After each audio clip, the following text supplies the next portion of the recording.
I'm Kathy Holmes from Nanaimo Family Life and your host for Wise Folks. You're listening to CHLY 101.7 FM.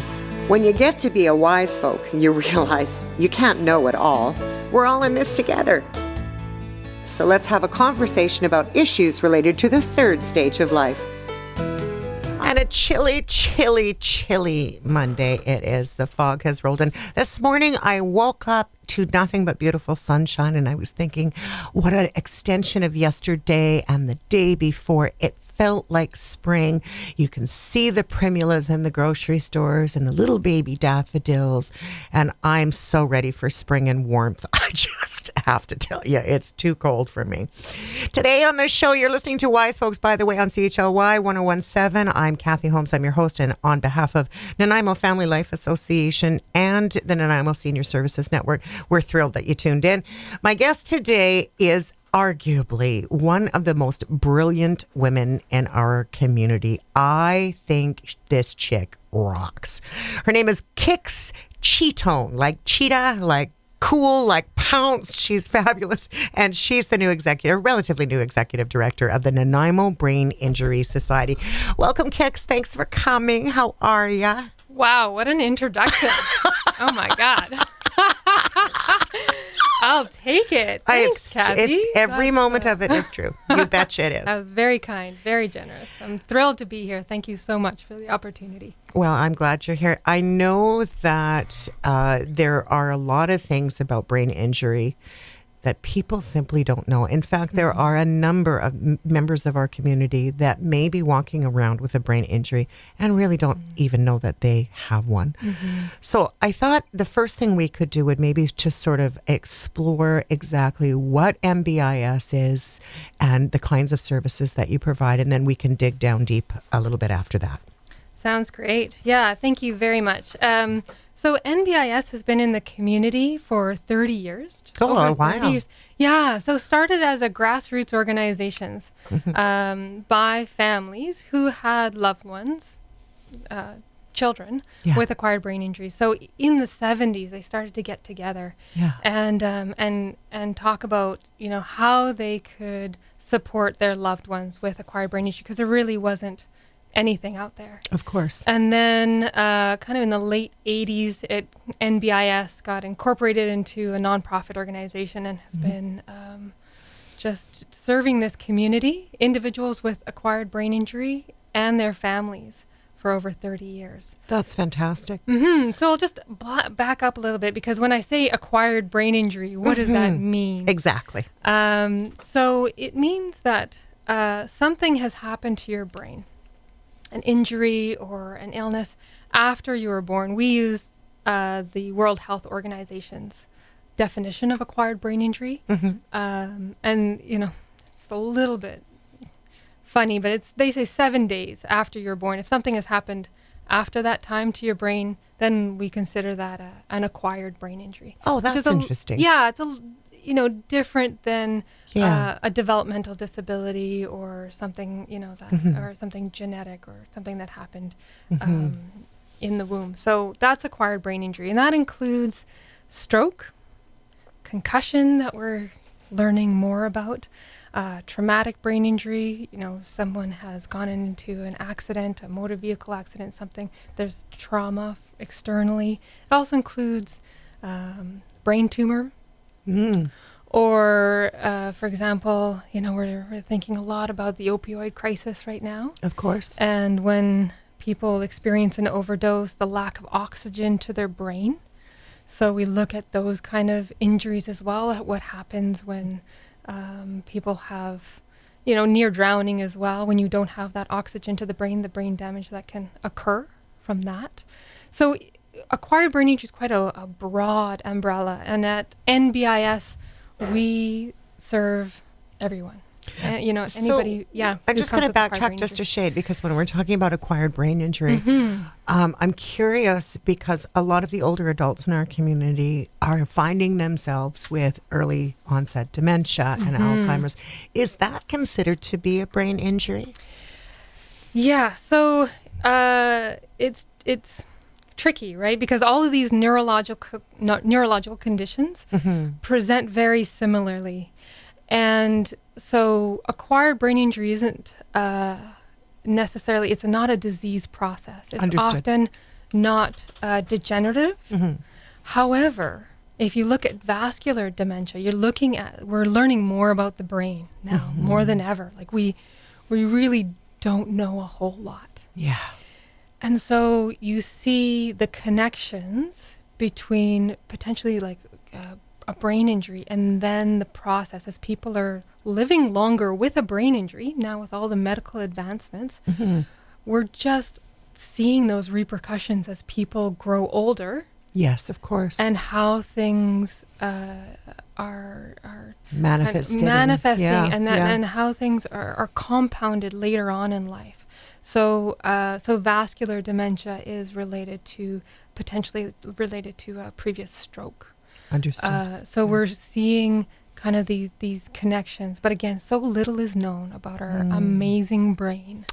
Well, and I think that the part for us who working in the community is, if a person breaks a leg or they have a visible impediment of one form or another, it's really, we can understand what's happening for someone because there's an awful, not always accurate, automatic assumption that you can see what's going on in a person who has a physical challenge of sorts, you see. But with brain injury, it's just not so. No. And, just to get back to that idea of supporting older adults in our community, around 80% of the people that we see are 55 plus. Yes.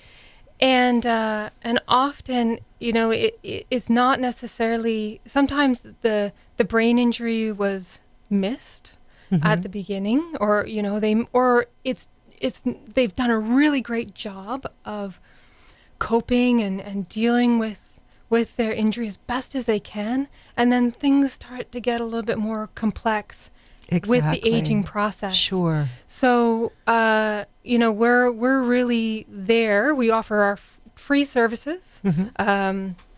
Our community navigator program helps connect people to community support such as NFLA.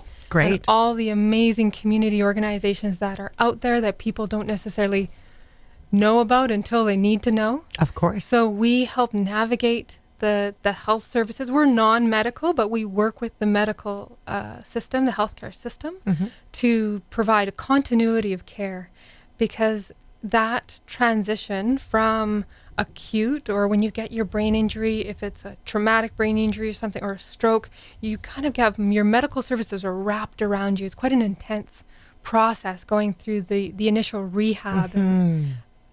But then you go home. Of course. And you have to, and you're living with a brain injury. And sometimes that, that doesn't provide a lot of challenges for people, and they have, a really fulfilling and meaningful life, and it's all good. But that initial transition from acute to home or hospital to home is critical. And that's why NBIS developed this navigator program, because we saw that gap. And like I said, we saw people coming in a year, 2 years, 5 years after their injury, when they went home and really tried really hard to make it work, to get back to work, get back to, their relationships. But as you said, it's so complex because the person often looks the same on the outside. Yes. Yeah. But they don't experience themselves, who they are on the inside as that same person. And their relationships often suffer because of that misunderstanding, or that, we look at about the rate of relationship collapse after a brain injury. It's really quite high. People say 90 to 95%. Oh my goodness. Of relationships kind of.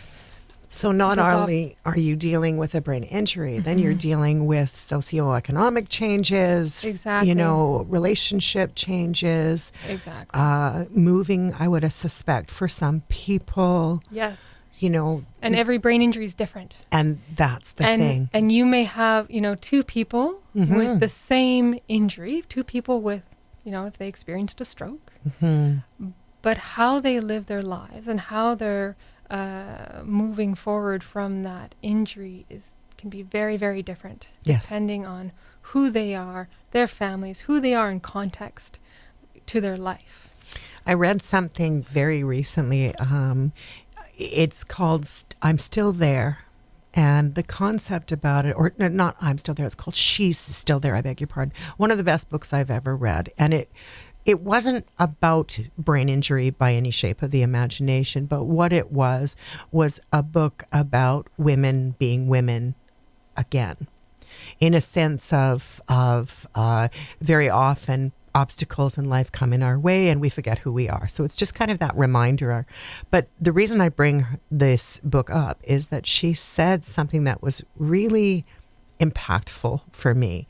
Very often people separate themselves from their inner self and their physical outer self. Sometimes they're connected and sometimes they're not. For some people, they say, well, I have a soul. What she says is, I am a soul.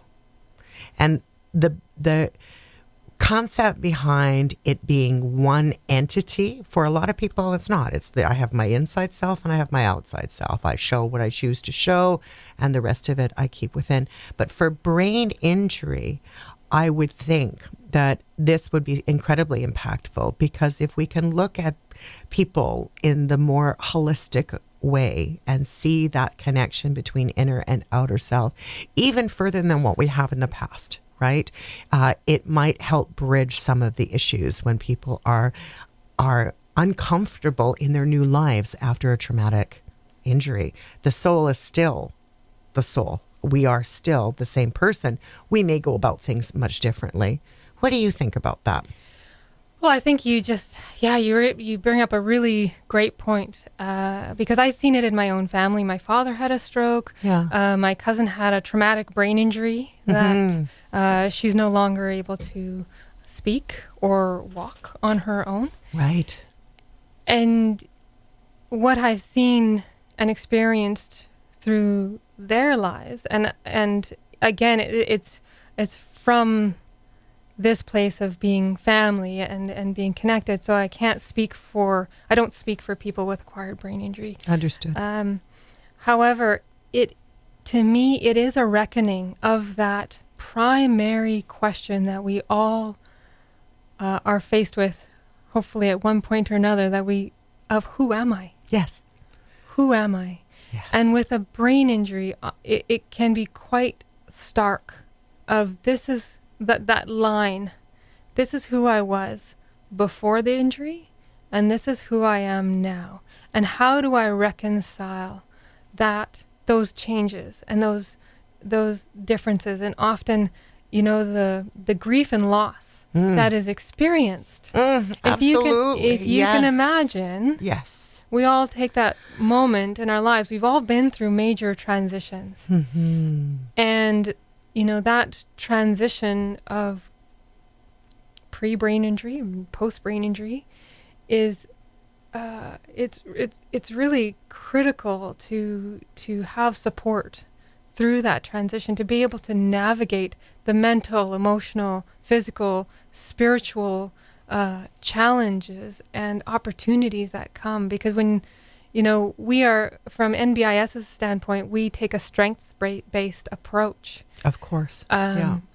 And so we really treat everyone individually, and everything that we do is client-centered, so that person is telling us what support they need, and then we do our best to co-create an action plan around that and say, okay, here's what you're going to do, and here's what we're going to do, and we're going to work through this together. So it's really important when you're going through this journey to have a navigator, right? Yeah, exactly. On this meandering path, because it's not a straight shot. It's not, okay, here's your injury and here's recovery and da-da-da, and here's a straight line. And I think that that's the thing that's so important, is that the individual has to be so much part of the equation, right? It's that we're not doing stuff for people. I love that you said the word co-create. You're creating a plan. Who am I now? Mm-hmm. And here's the plan to help us live the most comfortable lives possible under this new normal. Well, that's it. It's not about just surviving your brain injury. Exactly. It's about thriving in your life. Yeah. And so what is meaningful to you? How do you live a good life? And that's the question that we ask. It's not necessarily what services do you need, but what makes a good life to you? What does that mean to you? Yes. And how can we be there to just help put the pieces together so that people can move forward with meaningful, productive, engaged life, so that they can contribute absolutely as well. So with NBIS, we have those navigation services. We offer free education, client education, and public education to raise awareness of acquired brain injury and what that means. And then we also have our volunteer program. So people can come back as peer supporters and say, hey, I was there and this is my life now. And provide not false hope, but provide just by a mentorship, like a living example. Mm-hmm. And the main role, the main task of our peer supporters is listening. Absolutely. And listening from that place of compassion and of empathy, and just to say, hey, yeah, you're not alone. You're not alone. That's the key message. You got it. Yeah. Kix and I are going to talk a lot more about this in the coming 45 minutes. But before we do, we're going to just take a very, very quick break in conversation. I have a couple of things I need to make sure that you hear about. We're going to listen to a tune, and then we're going to come back and talk some more. First and foremost, I am just very excited to announce on behalf of Nanaimo Family Life Association that we are holding the first of its kind in Canada, a medical cannabis conference. Our dates are Saturday, March the 23rd. You can find out all about it with the medicalcannabisconference.ca. If you would like to have a booth, be part of our trade show, find out more information, you absolutely want to get in touch with us. So please give us a call or check out our website on medicalcannabisconference.ca. Tickets for people who want to enjoy this event are only $25, and there's a lot to learn. We're looking for about 500 people to join us that day. And again, it's the first of its kind in Canada. So we're excited. Before we go on, I need to play a tune. Susie Vinnick, Shake the Love Around. We've decided to lean into the light. And you know, truth be told, when you're moving in with a traumatic brain injury or something that's just a little bit different, the best part is to be surrounded with people that are in the light. Oh, we were enjoying our conversation off air so very, very much. And, you know, when that happens, you got to keep rolling. And that conversation, by the way, that I'm having right now, I'm Kathy Holmes with Nanaimo Family Life Association. And your host for Wise Folks. In the booth with me is Kix Citton. I love her name, Citton. It sort of reflects the music in that little bouncy way. It was wonderful. And she's from the Nanaimo Brain Injury Society. Off air, though, we were starting to talk a little bit before we went to the break about some of the volunteer programs and educational programs. So let's start unpacking that. Mm-hmm. So we have our monthly education sessions that are facilitated by professionals in the community that give their expertise and their time in order to support clients and caregivers to build skills and knowledge and awareness to, again, survive and thrive in their lives. So one that we've got coming up is with Nahani Ackroyd. Oh, I love Nahani. I know. Such a hoot. She's fantastic. We love you, Nahani. We love you, Nahani. So Nahani is a financial planner and a financial advisor, and she has been volunteering with us. She's at Freedom 55 Financial, and she has developed a fantastic workshop called Getting Your Financial House in Order. planning for your finances after an acquired brain injury, which is so key to understanding, the registered disability savings plan, your disability tax credit. What can you do? Tips and tricks for making sure that you can, it's for caregivers and people with acquired brain injury, so that you can take care of your finances now that there's been a major shift in your life. Absolutely. You may not be able to return to work, or you may, different things. So making sure that you can take care of yourself financially, really important. So Nahani does a great job, and that's coming up on January 23rd.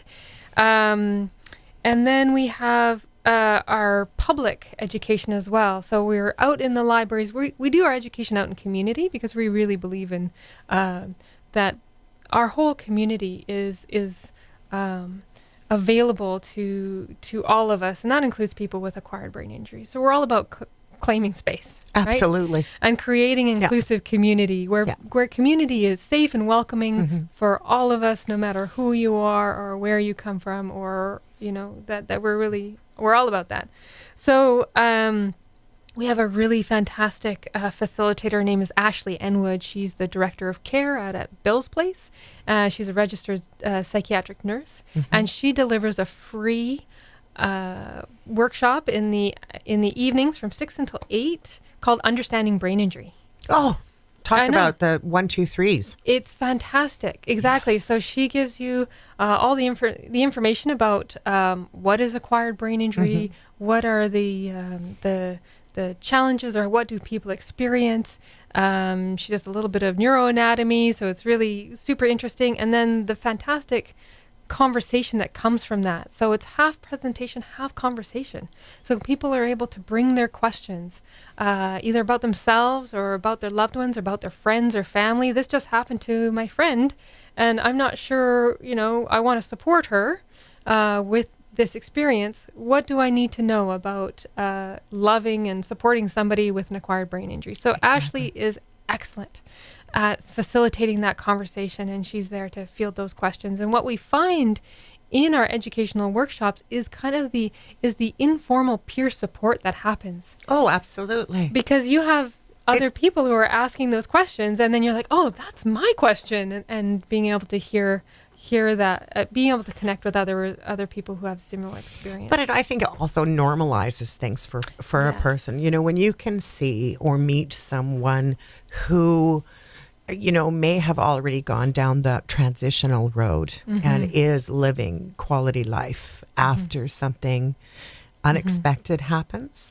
That mentorship, I would imagine, really makes all the difference in the world. And to have someone who can facilitate that well, brilliant. Absolutely. Yeah. And that's one thing that we find when someone walks through our doors and they're, explaining that they're having a real challenge with, just being in the lineup at the bank and getting to the teller and forgetting what they were doing there. The challenges with memory or with fatigue. Fatigue is a huge thing with acquired brain injury. Your brain requires a lot of energy, and if it's not functioning in the same way that it used to, it's having to do a whole lot of work to reroute the same information. So fatigue is massive for people with acquired brain injury. So when people come through our doors and just say, oh my God, I'm so tired all the time.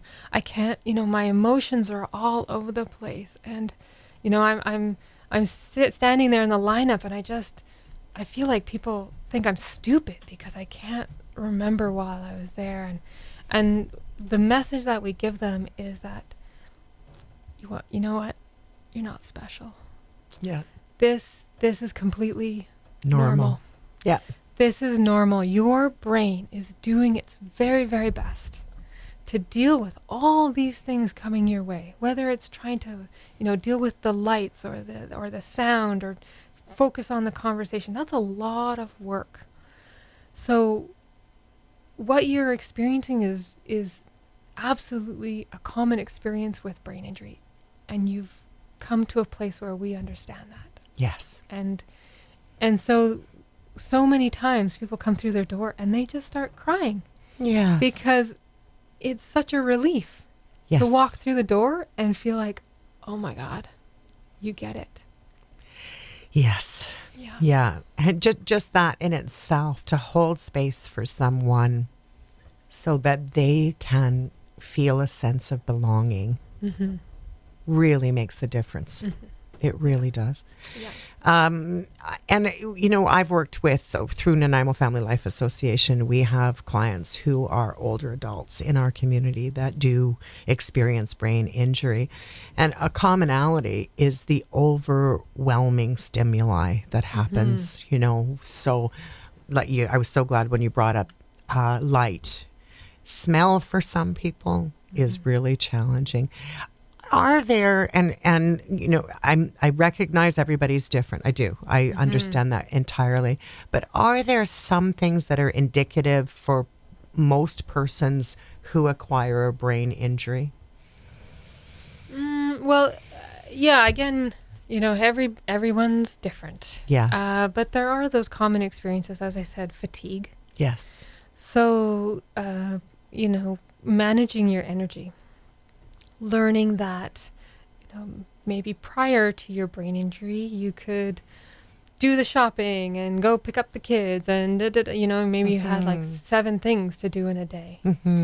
And now, knowing that your batteries, even if you get a good night's sleep, even your batteries may only get charged back to 75%. So how do you manage your day so that you can do something and then be able to rest? So you're not doing 5 things. Right. Maybe you're doing 3. Right. Or you're doing 2.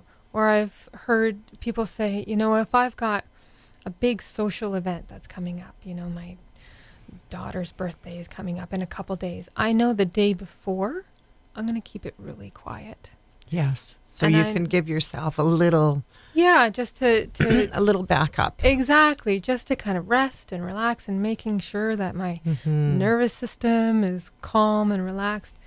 And then I know the day after, I'm going to need some time to just keep it really quiet. Yeah, chill again. So people learn to reschedule their lives so that they can manage their energy, and making sure that, again, they're not taxing themselves and then falling into this fatigue that they've got to climb back out of. So making sure that they're well rested, that they're eating well, and that they, that they have the well, support. hydration and Absolutely. All those things that we know keep us healthy. Right. No matter what. When you have an injury like an acquired brain injury, people tell me, like, I can instantly tell, when my batteries are getting drained. Yes. And I just went grocery shopping and it was overwhelming. I had to get out of there. Yeah. So there's things that, tips and tricks that people who have been there use, like. So if, let's say, and this just actually happened the other day, so I'm going to throw a little bit of a light note to everyone. I'm a klutz. Right.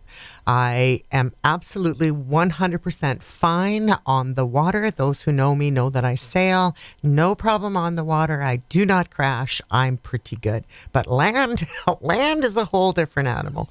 And the other day I was just going to fix something simple. And I had a small plastic DeWalt box, which is, got your screwdriver heads and things like that in it. And it was over my head. And I whacked myself. It fell off from the top shelf directly to the center of my head and knocked me for a good, holy crap, that hurt moment, right? Probably not a brain injury, but what I'm saying is, from the moment something happens, is my point. The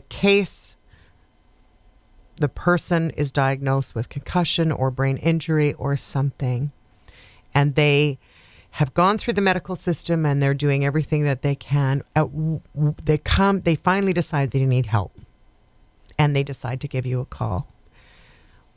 Can you unravel the process for that person when they come through the front door? What can someone expect? Yes. So that's a great question. So when people find us, And we're doing our best, and thanks to this show as well, to get You're very welcome. to get the word out there. You know that because again, like you don't need us until you need us. That's right. That's right. And so thankfully, you know, that more and more people are finding out about us. So what happens is when people come through the door, we do a quick little fill in a referral form. Basically, you know, name, information. We do require medical confirmation of a brain injury, and we have various ways of accessing that. Whether it's getting hold of hospital records or a GP or whatever that is, but we do require that. And then we fill in that referral form, and that referral form goes to our community navigator. So our navigator worker, Mick, Mick is one of our favorite people I at NFL. know, that's Hi, true. Mick. We have a close connection to you. Just shouting it out there, Don. I'm sure you're listening. That's true. Yes.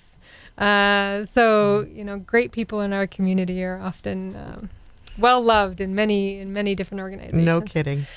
So, so Mick will give the person a call and set up a time to have an in-depth conversation so that the person can come in, and that time is set aside specifically for that individual and their person, their caregiver, whoever. If they want to have somebody there with them, that's absolutely welcome. Do you go into the home, or does Mick go into the home as well? No, we don't. We don't have. Just to clarify. Yeah, we don't have outreach services at this point.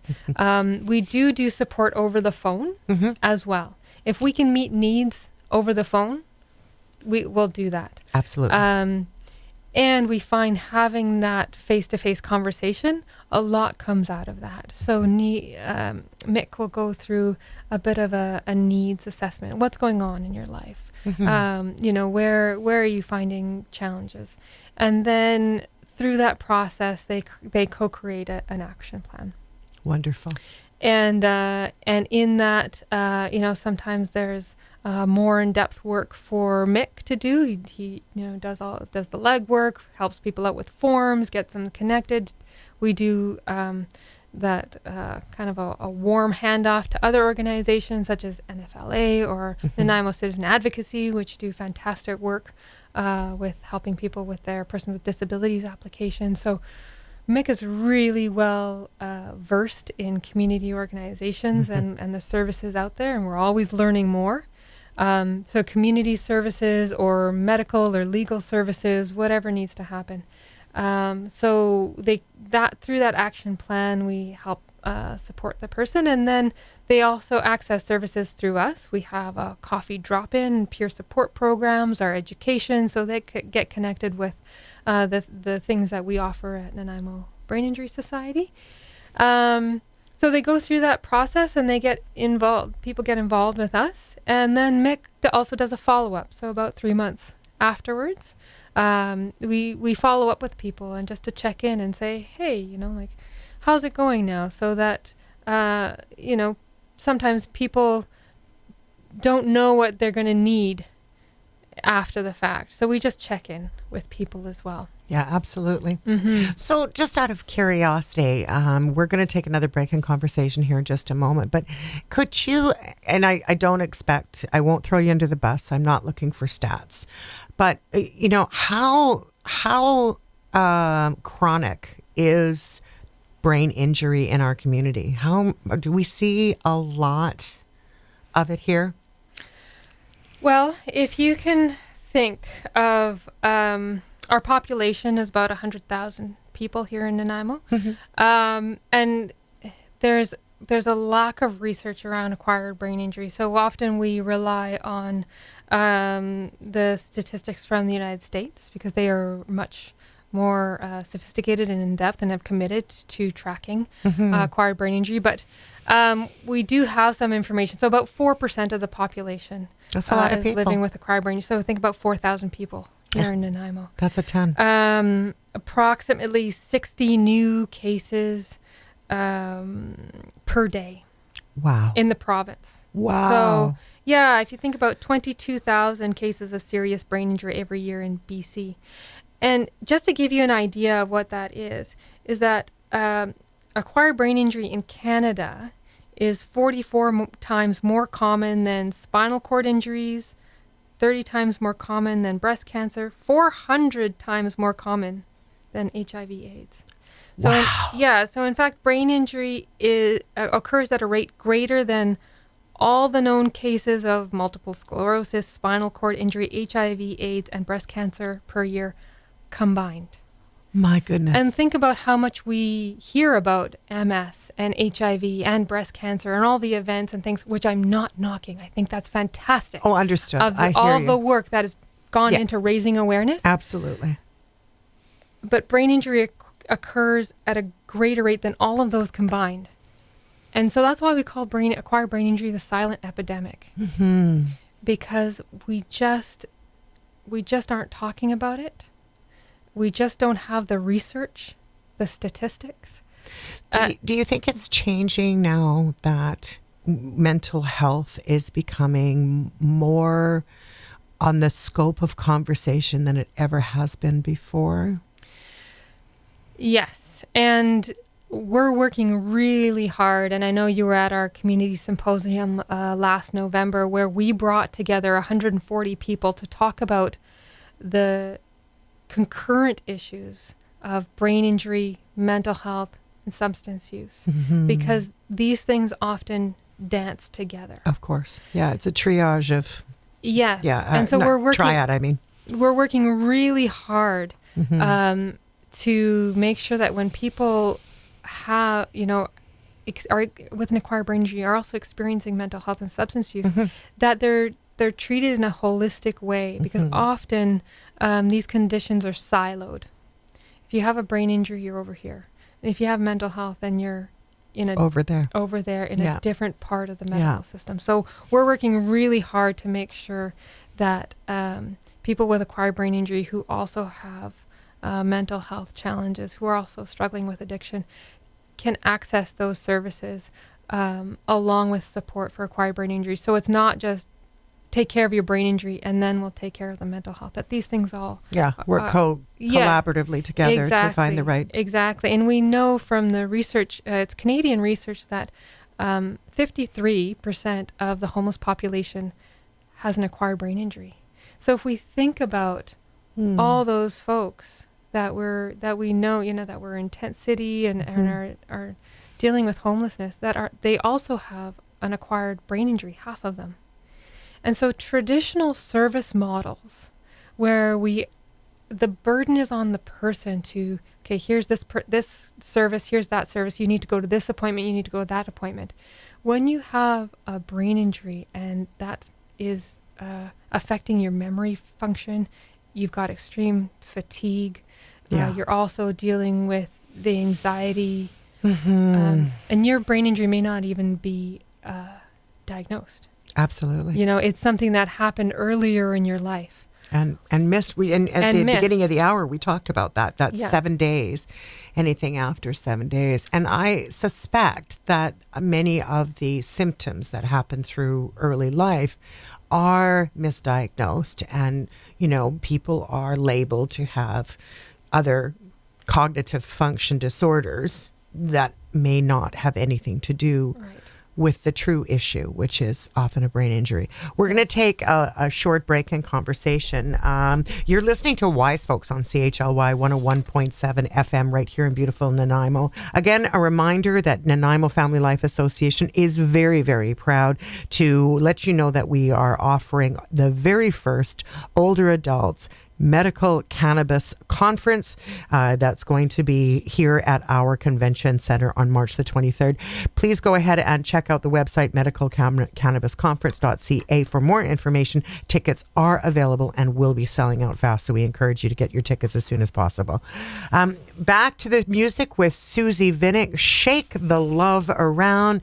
Our next selection is Find Some Freedom. And to be honest with you, if you are suffering from a brain injury, you need to connect with Kix. Can't wait to come back and talk more to her about that. Welcome back to Wise Folks on CHLY 101.7 here in foggy, cold Nanaimo today, but it's warm in this booth and we're talking about some pretty interesting stuff. At least I think it's interesting. I hope you do as well.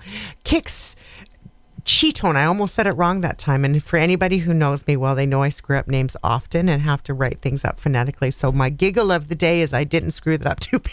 You did great. It's not an easy one. It's not an easy one. But Kix is an easy one, just as it stands. Kix is with the Nanaimo Brain Injury Society right here in downtown Nanaimo. And the work that you guys do there is absolutely outstanding. It's outstanding. Thank you. And what I'm most excited about is knowing, we did talk a little bit about the workshops and things that are coming up. The Out of the Box 2018 presentation was really, from so many of my colleagues, it was an outstanding source of information. Your guests were Thank you. terrific. Can someone access that information online now? Yes. And let's talk a little bit about that. And by the way, to our listeners, I encourage you, because I'm going to ask Kix a couple of times to give us her contact information.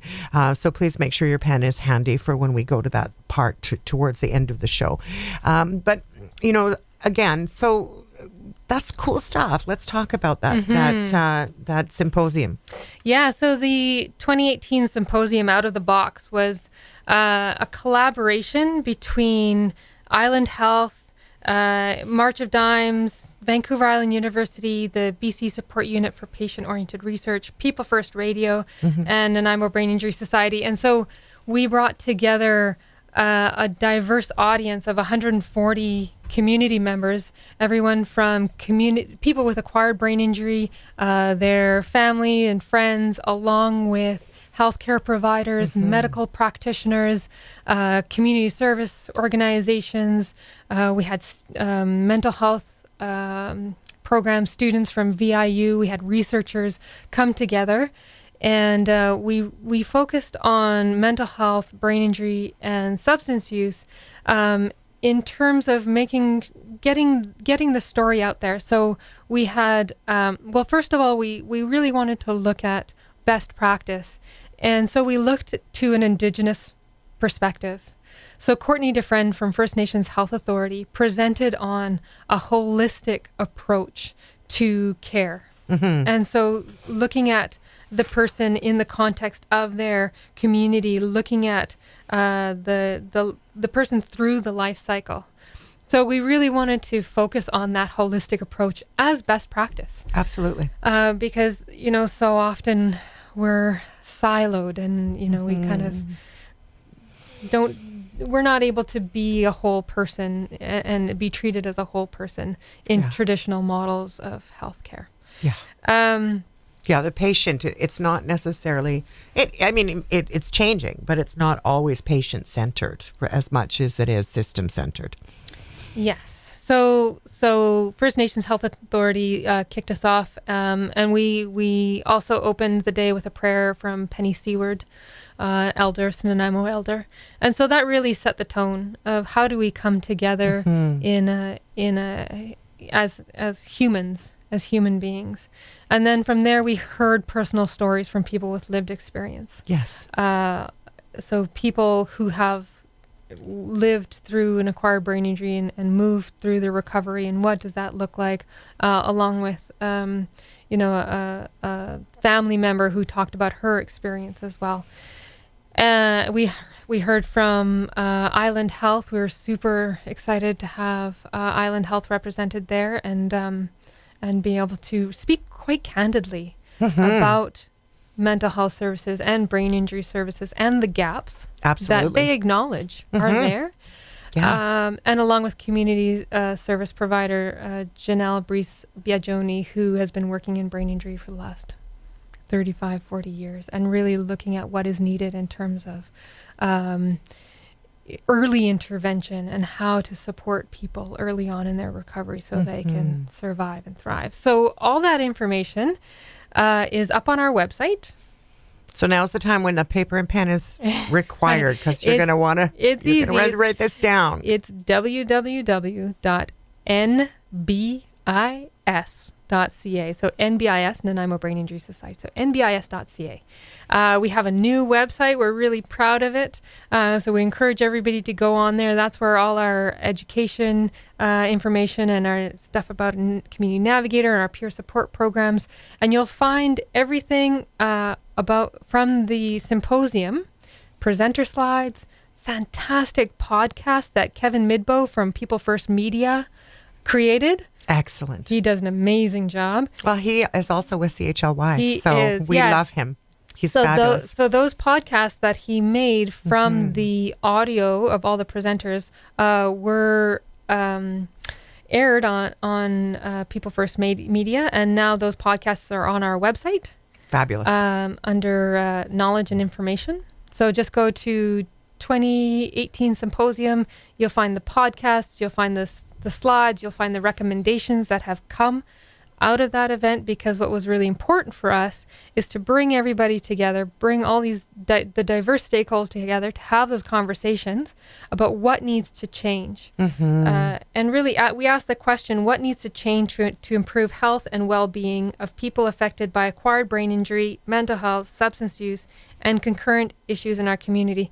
And we heard very clear recommendations from that. And those recommendations are in a report that we're pulling together, and now we're working with Island Health.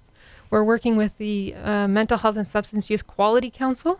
Fabulous. To move those recommendations forward in terms of policy and practice change. So you're also advocacy.